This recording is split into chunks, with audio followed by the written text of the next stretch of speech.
Hello student, कैसे हो आप सब। वेलकम है आपका हमारे अपने यूट्यूब चैनल एजुकेशन पैथ पर।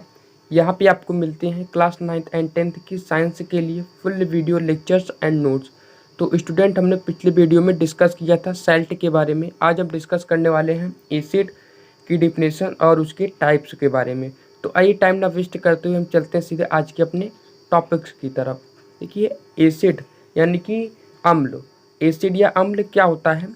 दो सब्सटेंसेस विच हैव सोर टेस्ट, ऐसा सब्सटेंस जिसका स्वाद कैसा हो, कड़वा हो या खट्टा हो।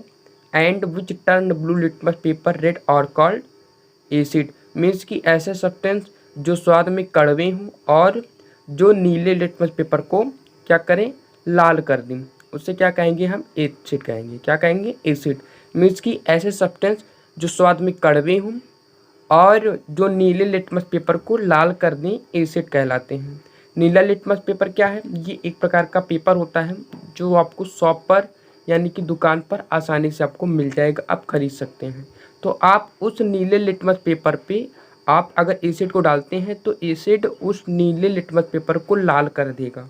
ठीक है, तो ये एसिड का एक पहचान है। ठीक है, तो इस तरीके से हम एसिड को पहचान सकते हैं। मीन्स कि ऐसे सब्सटेंस जो स्वाद में खट्टे होते हैं और जो नीले लिटमस पेपर को लाल कर दें, एसिड कहलाते हैं।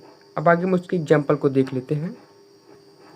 अब एसिड के कुछ एग्जाम्पल्स हैं, जैसे ऑरेंज हो गया आपका, टर्माइंड हो गया, विनेगर हो गया, एट्सेट्रा। जैसे कि आपका संतरा हो गया, ठीक है, इमली हो गया, उसके बाद आपका हो गया सिरका हो गया, एट्सेट्रा एट्सेट्रा। ये सब क्या है? आपके एसिड के एग्जाम्पल्स हैं। इन सबको अगर आप नीले litmus paper, blue litmus paper पे अगर आप डालोगे तो ये उसे क्या करेंगे? रेड कर देंगे, उसके कलर को रेड कर देंगे। अब हम आगे डिस्कस करते हैं टाइप्स ऑफ एसिड। एसिड के प्रकार। These are two types of acid. Acid जो है दो प्रकार के होते हैं। कौन कौन से? Strong acid and weak acid. अब हम एक एक करके पहले स्ट्रॉन्ग एसिड क्या होता है उससे समझते हैं, फिर वीक एसिड क्या होता है उससे समझते हैं। देखिए, स्ट्रॉन्ग एसिड क्या है?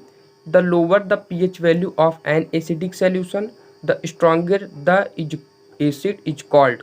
मीन्स कि किसी भी एसिडिक विलयन की, मीन्स कि किसी भी अम्लीय सॉल्यूशन, यानी कि उसे हम हिंदी में बोल सकते हैं अम्लीय विलयन। इंग्लिश में क्या कहेंगे? Acidic solution. कोई भी एसिडिक सॉल्यूशन की पीएच वैल्यू जितना कम आएगी वो उतना ही ज़्यादा स्ट्रॉन्ग एसिड होगा। समझ गए ना आप? देखिए, पीएच वैल्यू क्या होता है? एक टेबल होता है जिसकी हेल्प से हम पीएच वैल्यू निकाल सकते हैं। तो उसे भी हम आगे डिटेल में समझाएंगे लास्ट में, वीडियो के एंडिंग में, कि कैसे हम पीएच वैल्यू से निकाल सकते हैं कि स्ट्रॉन्ग एसिड है कि वीक एसिड है। कैसे हम पता कर सकते हैं?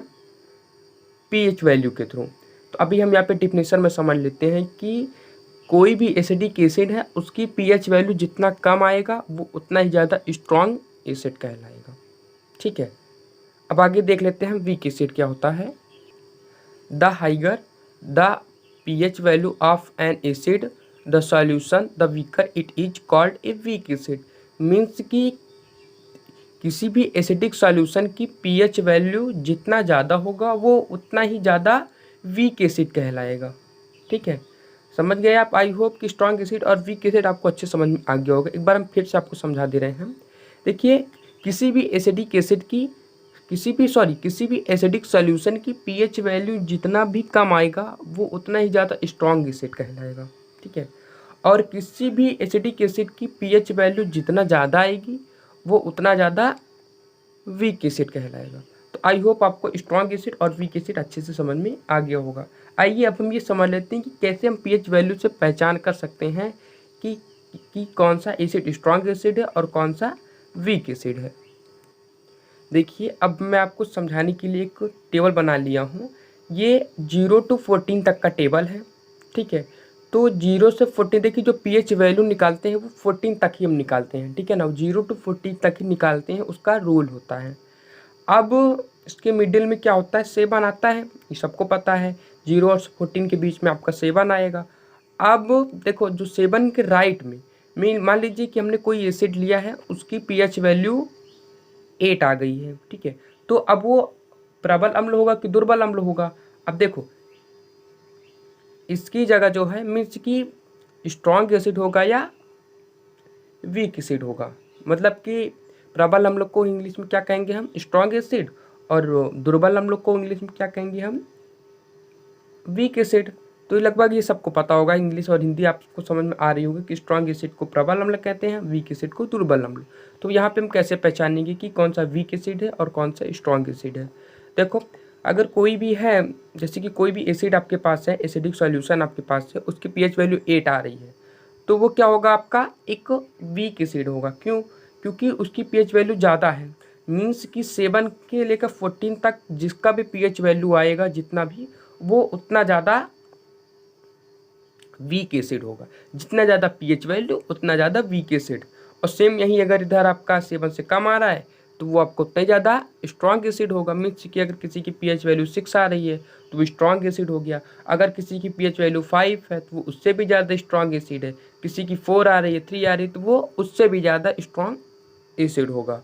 और अगर किसी की 1 या 0 आ रही है तो वो भी सबसे ज़्यादा स्ट्रॉन्ग एसिड होगा। वहीं अगर किसी की पीएच वैल्यू 13 और 14 आ रही तो वो सबसे ज़्यादा वीक एसिड होगा। मीन्स कि जितना ज़्यादा पीएच वैल्यू उतना ही ज़्यादा वीक एसिड, और जितना कम पीएच वैल्यू उतने ज़्यादा स्ट्रॉन्ग एसिड। अब अगर किसी की पीएच वैल्यू 7 आ जाएगा, ठीक है, तब क्या होगा? तब वो न्यूट्रल होगा। ना तो वो आपका प्रबल, मीन्स कि ना तो आपका स्ट्रॉन्ग एसिड होगा और ना ही वो आपका वीक एसिड होगा। वो दोनों में आ जाएगा, क्योंकि वो न्यूट्रल हो जाएगा। ठीक है, न्यूट्रल मतलब ना इधर का होगा ना उधर का। मीन्स ना तो वो स्ट्रॉन्ग एसिड होगा और ना ही वो वीक एसिड होगा। तो आई होप आपको स्ट्रॉन्ग एसिड और वीक एसिड में डिफिनेशन मीन्स की डिफरेंट उसके अंदर और उसकी डिफिनेशन अच्छे से समझ में आ गई होगी। तो अब हम आगे डिस्कस कर लेते हैं definition of acid according to Arrhenius principle. Means की अर्हेनियस प्रिंसिपल के अकॉर्डिंग हम एसिड की एक बार डिफिनेशन देख लेते हैं क्या है। देखो, the substance which dissociate in aqueous solution to give H+ ion और कॉल्ड एसिड। मीन्स कि ऐसे सब्सटेंस जो एक्वस सॉल्यूशन में घुल जाएं और H+ आयन दे, एसिड कहलाते हैं। ठीक है, H+ आयन दे क्या कहलाएंगे? एसिड। अब एक्वस सॉल्यूशन क्या है? ये लगभग हमने पिछले वीडियो में डिस्कस किया था इसके बारे में। आप हमारा वो वीडियो देख लीजिए कि एक्वस सॉल्यूशन क्या है, वहाँ से आपको पता चल जाएगा। फिलहाल मैं फिर से एक बार यहाँ पे हल्का से डिस्कस कर दे रहा हूँ आपकी जानकारी के लिए। देखो, एक्वस सॉल्यूशन ऐसा सॉल्यूशन होता है जिसका सॉल्वेंट वाटर हो। ठीक है, एक्वस सॉल्यूशन को हिंदी में जलीय विलयन कहते हैं। ठीक है ना, मीन्स कि ऐसा सॉल्यूशन जिसका सॉल्वेंट जल हो, वाटर हो, एक्वस सॉल्यूशन कहलाता है। और जल को मीन्स कि H2O को अपनी केमिस्ट्री में एक्वा बोलते हैं, तो वहीं से ये आपका एक्वस सॉल्यूशन ले लिया गया है। तो ऐसा सब्सटेंस जो एक्वस सॉल्यूशन में घुल जाए, उसके बाद घुलने के बाद वो हाइड्रोजन आयन दे, एसिड कहलाते हैं। ठीक है, तो आई होप आपको एसिड की डिफिनेशन अर्हेनियस प्रिंसिपल के अकॉर्डिंग अच्छे से समझ में आ गई होगी। तो अब आपके लिए एक नोटिस है, अगर आप चाहते हैं कि हमारे सभी वीडियो के लिंक्स आपको रेगुलरली मिलते रहें जिससे कि आप अपनी पढ़ाई को कंटिन्यू कर सकें, तो आप हमारे टेलीग्राम चैनल एजुकेशन पैथ को ज्वाइन कर सकते हैं। वहाँ पे आपको हमारे सभी वीडियोज़ के लिंक्स रेगुलरली मिलते रहते हैं जिससे कि आप अपनी पढ़ाई को कंटिन्यू कर सकें। तब तक के लिए बाय, मिलते हैं नेक्स्ट वीडियो में नए टॉपिक के साथ।